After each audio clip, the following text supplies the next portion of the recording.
সবজি কেটে আমরা কিন্তু সাধারণত খোসাগুলোকে ফেলেই দিই, তবে মটরশুঁটির খোসা ভুলেও ফেলে দিও না।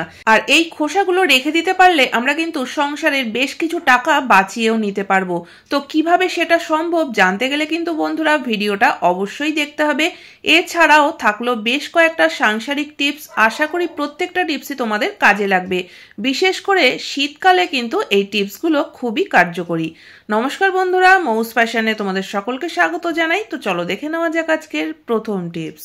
বন্ধুরা, বেগুন পোড়া তো চাইলে সারা বছরই খাওয়া যেতেই পারে, কিন্তু শীতের সময় বেগুন পোড়া খাওয়ার মজাটা কিন্তু আলাদা। আর রুটির সঙ্গে যদি একটু বেগুন পোড়া থাকে তাহলে কিন্তু খাওয়াটা একদমই জমে যায়। কিন্তু বেগুন পোড়াতে গিয়েও আবার আর একটা সমস্যা হয়। গ্যাসে বেগুন পোড়ানোর জন্য যখন আমরা বার্নারের উপরে এইভাবে করে রাখি, তখন দেখবে যে একটু যখন বেগুনটা পোড়া পোড়া হয়ে যায় তখন কিন্তু বেগুনটা একদম এই বার্নারের সঙ্গে লেগে লেগে যায়, আর চারিপাশে দেখবে বেগুনের থেকে প্রচুর জল বেরোতে থাকে। তো এতে করে ওভেনটা তো নোংরা হয়ই, তার সঙ্গে বেগুনের খোসাটা এই বার্নারের সঙ্গে এমনভাবে আটকে যায় যে তখন কিন্তু দেখা যায় যে ফ্লেমটাও ঠিক মতো বেরোচ্ছে না।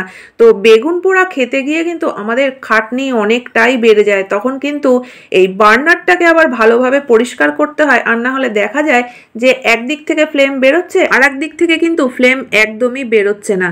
তো আমরা যে কাজটা করতে পারি, দেখো সরাসরি বার্নারের ওপরে বেগুনটাকে না রেখে একটা এরকম স্ট্যান্ড নিয়ে নিতে হবে। তো তার উপরে যদি আমরা বেগুনটাকে রেখে পোড়াই তাহলে কিন্তু দেখবে যে বেগুনটাও খুব ভালোভাবে পুড়ে যাবে, আর বার্নারের সঙ্গে কিন্তু বেগুনের খোসাটা কোনোভাবে আটকে যাবে না, একদম পরিষ্কার থাকবে বার্নার, আর বেগুনটাও কিন্তু খুব ভালোভাবে পুড়ে যাবে।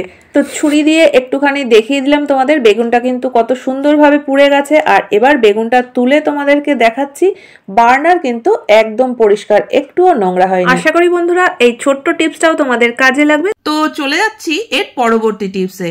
বন্ধুরা, বাড়িতে যদি ছোট বাচ্চা থাকে বা বয়স্ক মানুষ থাকে তাহলে তো দুধ প্রত্যেক দিনই আসে। এছাড়াও শীতের সময় একটু কফি খেতেও ভালো লাগে, তো দুধ তো আমাদের সবসময় রাখতেই হয়।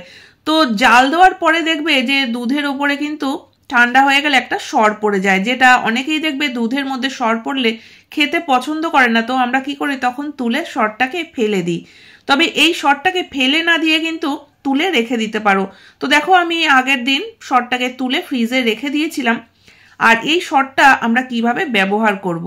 তো দেখো অনেকেরই দেখবে কনুইতে কিন্তু এরকম কালো একটা স্পট থাকে, বা অনেকের দেখবে চোখের নিচে কালো দাগ থাকে। তো এই ধরনের কালো দাগ ছোপ দূর করতে কিন্তু দুধের সর খুবই কার্যকরী। তো এটা তোমরা সরাসরি দুধের থেকে তুলে নিয়েও ব্যবহার করতে পারো, বা ফ্রিজে কিন্তু যদি রাখা থাকে সেটাও ব্যবহার করতে পারবে। যেখানেই এরকম কালো দাগ থাকবে তার উপরে কিন্তু দুধের সরটাকে এইভাবে লাগিয়ে 2 থেকে 3 মিনিট পর্যন্ত একটু ম্যাসাজ করে দিতে হবে। তো তারপরে এইভাবে রেখে দিতে হবে 10 থেকে 15 মিনিটের জন্য। তবে বন্ধুরা, এখানে কিন্তু একটা কথা অবশ্যই মনে রাখতে হবে যে আমরা যদি এরকম একবার একটু ম্যাসাজ করি আর তারপরেই ভাবি যে একদম পরিষ্কার হয়ে যাবে, সেটা কিন্তু হবে না। এই ম্যাসাজটা কিন্তু আমাদের নিয়মিত করতে হবে, তাহলেই কিন্তু কালো দাগ ছোপ একদম পরিষ্কার হয়ে যাবে। তো এরকম 10-15 মিনিট রেখে দেওয়ার পরে তারপরে পরিষ্কার জল দিয়ে কিন্তু ধুয়ে নিতে হবে।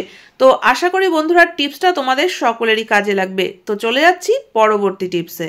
বন্ধুরা, আমরা যেসব জামা কাপড়গুলো প্রত্যেক দিন পরি সেগুলো তো ধোয়া কাচা প্রত্যেক দিনই করে ফেলি, কিন্তু যেসব জামা কাপড়গুলো পরে আমরা কোনো অনুষ্ঠান বাড়িতে যাই সেগুলো কিন্তু বারবার করে ধোয়া কাচা করা সম্ভব হয় না, কারণ এত দামি দামি জামা কাপড়গুলো যদি আমরা ধোয়া কাচা করি তাহলে হয়তো নষ্টও হয়ে যেতে পারে। তো সেই কারণে আমরা কি করি, হয়তো একটু রোদে দিয়ে তারপরে আলমারিতে তুলে রাখি। কিন্তু পরবর্তী সময় যখন বের করবে তখন দেখবে যে এই জামা কাপড়গুলো থেকে কিন্তু একটা বাজে গন্ধ আসতে থাকে। গরমকালে তো ঘামের গন্ধ হয়ই, কিন্তু আবার অনেকের দেখবে যে শীতকালেও কিন্তু ঘাম হয় বা জামা কাপড় থেকে বাজে দুর্গন্ধ আসে। তো সেক্ষেত্রে কিন্তু তোমরা সারা বছরই এই টিপসটা ফলো করতে পারো। যেসব জামা কাপড়গুলো আমরা ধোয়া কাচা করতে পারি না, বারবার করে রোদে দিয়ে তুলে রাখতে হয়, সেই জামা কাপড়গুলো তোলার আগে কিন্তু এই কাজটা অবশ্যই করে নিও, তাহলে আর কখনোই দুর্গন্ধ আসবে না। তো দেখো এখানে আমি একটা পেপার নিয়ে নিয়েছি। তো এরকম ব্লাউজ হোক বা শার্ট, যে কোনো কিছুই তার মাঝখানে যদি এরকম একটা পেপার দিয়ে তারপরে আমরা ভাঁজ করে রাখি, তাহলে কিন্তু দেখবে যে ঘামের গন্ধ হোক বা কোনো বাজে গন্ধ যদি হয় সেটা এই পেপারটা টেনে নেবে। তো জামা কাপড় থেকে কিন্তু বাজে গন্ধ আসবে না। শাড়ির মধ্যেও কিন্তু তোমরা এরকম একটা পেপার দিয়ে রাখতে পারো, তাতে দুর্গন্ধও যেমন হবে না, সেরকম শাড়ির ভাঁজটাও কিন্তু ভালো থাকবে। তো আশা করি বন্ধুরা টিপসটা কাজে লাগবে। চলে যাচ্ছি এর পরবর্তী টিপসে। বন্ধুরা, রান্না বান্না করা বা ঘরের কাজকর্ম করার সময় কিন্তু শাল বা স্টোল গায়ে দিয়ে কাজ করতে খুবই অসুবিধা হয়।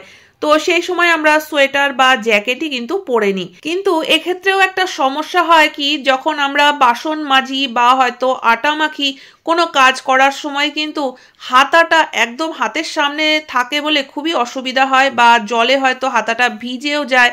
তো সেই কারণে আমরা কি করি, কাজের সময় বারবার করে হাতাটাকে টেনে উপরে তুলি, তো কাজ করতে করতে দেখা যায় হাতাটা কিন্তু আবার নিচের দিকে নেমে আসে।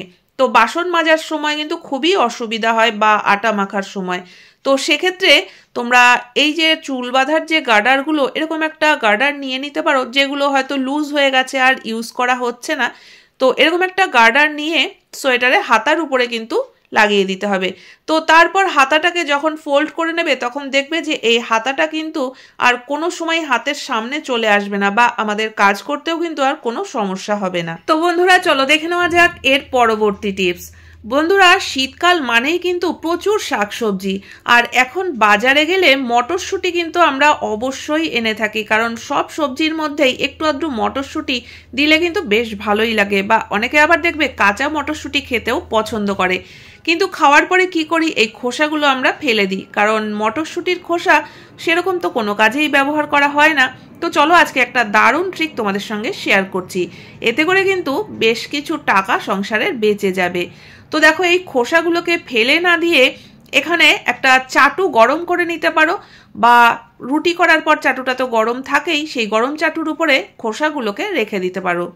তবে এই কাজটা একদিনে হবে না, 6 থেকে 7 দিন কিন্তু এরকম প্রত্যেক দিন এই চাটুটা যখন গরম থাকবে রেখে দিতে হবে, মাঝে মধ্যে একটু উল্টে পাল্টে দিতে হবে, এমনভাবে শুকাতে হবে যেন গ্রাইন্ড করলে একদম গুঁড়ো হয়ে যায়।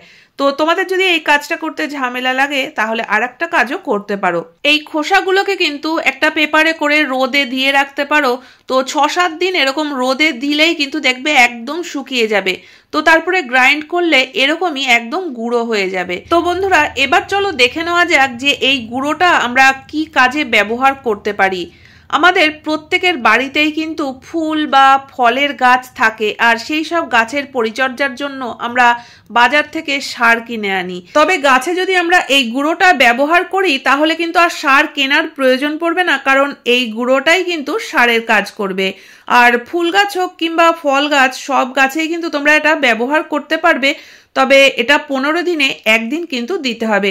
তবে বন্ধুরা, গাছে এই গুঁড়োটা দেওয়ার আগে কিন্তু একটা কাজ করতে হবে, গাছের গোড়াটা একটু ভালো করে খুঁচিয়ে নিয়ে তারপর কিন্তু এই গুঁড়োটা দিতে হবে। আর এই গুঁড়োটা ব্যবহার করে ফুল গাছ হোক কিংবা ফল গাছ, দেখবে ফুল ফলও হবে, গাছের গ্রোথটাও ভালো হবে, অথচ আমাদের সার কেনার পেছনে পয়সাও খরচা করতে হবে না। তো আশা করি বন্ধুরা আজকের প্রত্যেকটা টিপসই তোমাদের কাজে লাগবে। কোন টিপসটা সব থেকে বেশি ভালো লেগেছে অবশ্যই কমেন্ট করে জানিও।